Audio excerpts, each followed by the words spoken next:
奔驰的 AMG A35L 发大水被淹了，南阳市利之星奔驰他给我联系要拖走。当时我跟他说这个车是全险，泡的严重，你就到时候就给我走报废。他说行，回去我给你操作。你这个车都淹到了轮毂的中轴往上了，都淹到大灯这个下没了，泡了多久啊？大概从凌晨3点钟泡到上午9点多。你拍照片的是上午10点钟？对对对，是到现场的时候了。哦，那你这是真肉痛啊！买这个车的哥们儿都是相对来说比较喜欢车的。对，这个贵的咱买不起，想买一个性能车玩玩，所以说相信奔驰这个品牌。你这个车达到报废标准了吗？4S店说带我去跟保险公司讲的，因为当时我不懂这些东西，他说他们有合作，后来呢转口就是给我扣了，说必须在他们这修，说保险公司不同意报废。我感觉这事儿不对，我就去联系保险公司，说我们没有说过，如果你愿意报废的话，你这个程度反正也确实挺严重，但是呢按我们标准的话可能差一点。最终保险公司给的单据是4级重度，5级可能差那么一点，没有达到完全的定损报废，但是协商是可以协商的。对对对对。那你当时为什么不协商呢？4S店说现在车已经给你拆了，就我们定配件，你如果要走协商报废的话，你就把这个配件买走。我说你什么时候定配件？他说当初跟你说了。我说当初这个事情不讲了。4S店想赚你钱，因为你走报废了吗？4S店没什么钱赚了吗？你只有维修4S店才有钱赚嘛。最匪夷所思什么事儿？比如说当初这个车他拖走，车主要走报废，你直接联系保险公司就行了嘛。看到车时候第一时间给我打电话，当时肯定是录音了。他说李先生这个车我们要拆车，不拆车的话保险公司来了也不知道怎么什么损失，给你走不下去。对，拆是要拆的，他要定损才知道你能不能达到报废额嘛。所以说从拆车开始他就给我下套了。那谁让你自己不盯牢了呢？那现在碰到什么问题了呢？他扣我车扣了1年。谁扣你车扣了1年？4S店。4S店凭什么扣你车扣1年？他说必须得把拆解费跟配件费买走才能给我车。当时我不愿意，当初你只是让我授权给你拆个车，你让我给你回复同意维修4个字。我说现在才想想你是套路我的。你回复同意维修了吗？是啊，当时他跟我说你让我们拆解的话，你再回复同意维修。人家一环接一环的套，让你进坑的，你就进去了。所以说飞哥已经进去了，这个事儿不想讲了，我也起诉的，但是我没有赢。现在这个什么情况是后续的事情。今年的7月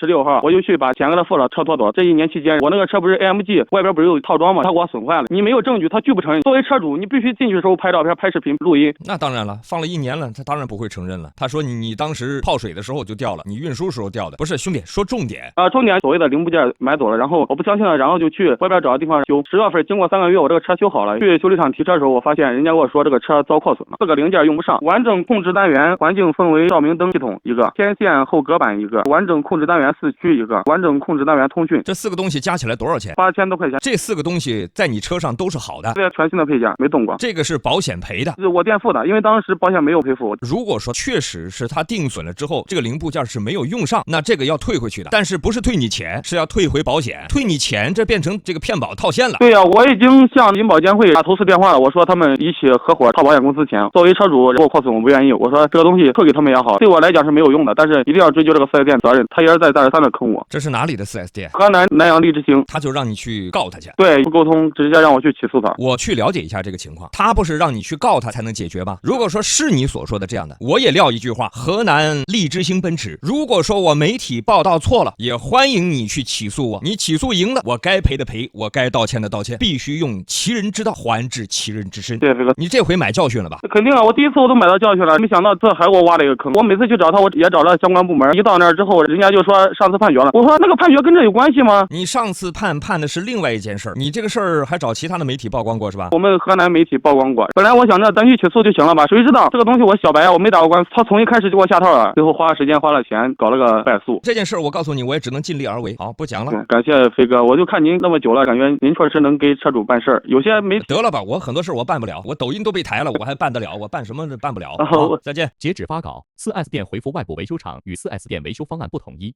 订购多余备件是为了防止后续出现故障，所以不给用户退多余备件。用户对4S店维修方案有异议，用户强烈要求曝光门店。媒体支持消费者观点。